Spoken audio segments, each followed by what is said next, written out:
Hi, good morning. I guess I'm turning into a hater because today I have some thoughts on Poor Things and they are not positive. I'll say right now that I did not like this movie. I turned it off multiple times and only finished watching it to see if it was redeeming in any way. And spoiler alert, it wasn't. Poor Things was a movie that I saw out there, but I didn't look into it because I didn't care. So I didn't know what the movie was about until I saw a post on Reddit that was saying the movie was bad in all these ways. So I was thinking, one, wow, I can't believe that's what the movie is about. I had seen some post that was like, oh, two movies where Mark Ruffalo is in love with a woman who's mentally a child.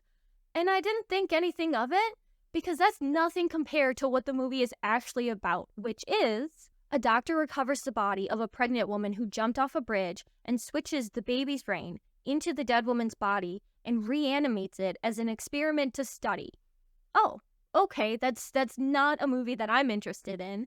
But I was thinking, too, back to the Reddit post, would these actors be in a movie that was bad in all the ways that, the post described? So I read the comments, and it seemed like a lot of people were defending the movie, saying, oh, it's just artsy, and it's deep, and it's supposed to make you feel uncomfortable.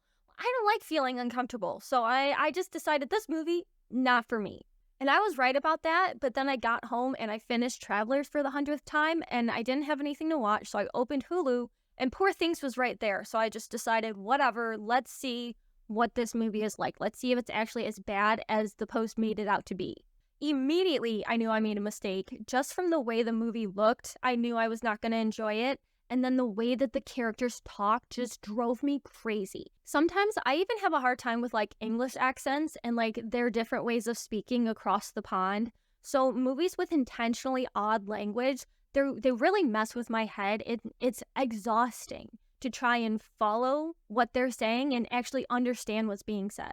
But I kept watching the movie, I guess, out of curiosity, which is crazy because after the first time I turned it off, I did open a fortune cookie that said, curiosity will bring you happiness, which is clearly not true because this movie made me very unhappy. So spoilers going forward, the surgeon puts the baby brain into the adult body just to see what happens, and as baby brain Bella develops, an assistant, Max, comes in to track her progress. At one point, Max carries Bella to bed and her shirt falls open, and I flinched. So of course, I did not have a very good time when this movie decided to super focus in on Bella's sexual exploration. And I don't get it because if the movie is supposed to be about Bella discovering the world and learning things with childlike innocence or whatever, why is it so focused on the sexual side of it?